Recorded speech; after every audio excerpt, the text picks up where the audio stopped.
can As make a yeah, quick pause, like mm, a phrasing that I heard. I think I actually heard it through either Rebel Wisdom or some other likened podcast.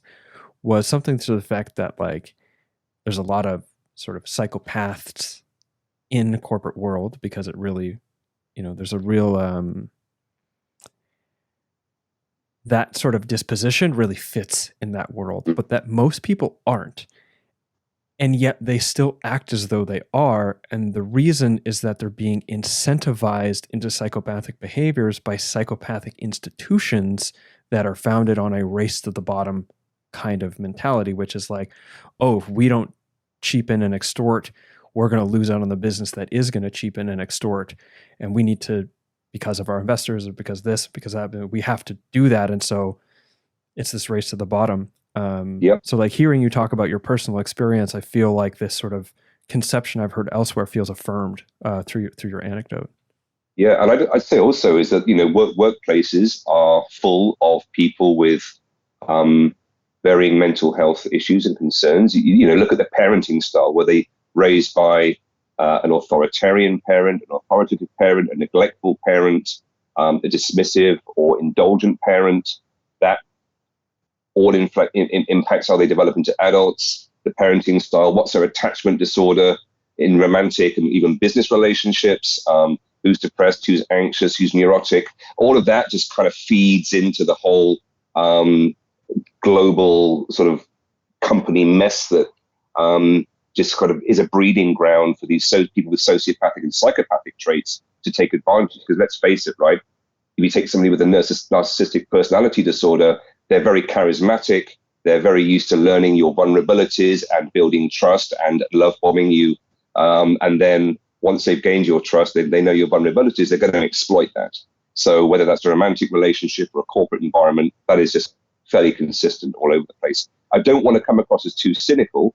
There are lots of good people with high ideals and good integrity, but anticipate that integrity being challenged all the time within the corporate environment.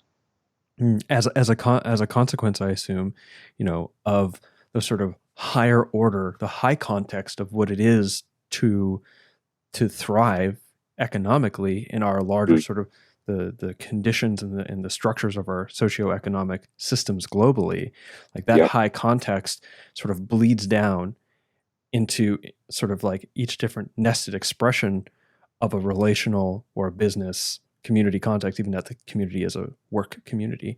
And so there's certain things that are required in order for a business to get to a certain place inside of a larger system. And yeah, increasingly, those things that are required will bleed down all the way into the one-to-one human interactions in the workplace. exactly. Yeah, and somebody that I follow and listen to a lot is a guy called Jamie Wheel, the founder of the Genome Project. He talks about the multipolar trap. And the example he gives for the multipolar trap is imagine you're in a room full of people. There's a plate that was full of biscuits, and now there's one left. Everybody's gathered around. Who's going to go for the last biscuit? With the mentality being, we all have high integrity, but somebody's going to go for it. It may as well be me. I may as well be the asshole, and I'm the one that lunges in and grabs that last biscuit off the plate before anybody else does. That mentality. So a lot of companies can virtue signal their high ethics and their diversity and all these things they're doing in the world. But when it comes down to the hard business decisions, those values and that integrity will often be sacrificed in the rush to get the biscuit and get the profit before anybody else does. We see that commonly within organizations. That's reflected very well. And to be fair, I think I know like I even see it in myself. And I think we all see it in ourselves at times too. Like for example, I mean, I'm literally ashamed to say this, but there have been times, and probably will be times again, where I end up having to just completely throw out an entirely perfect reusable Tupperware container because I took entirely perfectly fine, good food and let it rot for so long in the fridge because I was too lazy to clean it that I didn't even want to open it up. I Yeah, just threw it out completely and probably had to throw it out completely anyways because I let yeah, it damaged, even though I know that that is a not having created that situation would have been an act of caring for the ecological consequences of my actions as a consumer. And yet sometimes I still do that because in the long run, it was like, it was easier for me not to think about it or to so on and so forth. And it's yeah. amazing because that feels so minor. And yet I feel so much shame to admit Well, that, actually. So, but also I feel like I can see how that multipolar trap sort of comes down even into these sort of like seemingly normal interactions in our homes and with each other. yeah, absolutely. Is that the concept is that one individual will do something to benefit themselves to the detriment of the collective kind of thing. So yeah, very much so. Cool. Well, now that I've revealed my deepest, darkest shame, I'm sure they're not. You've got more books to write yet, my friend.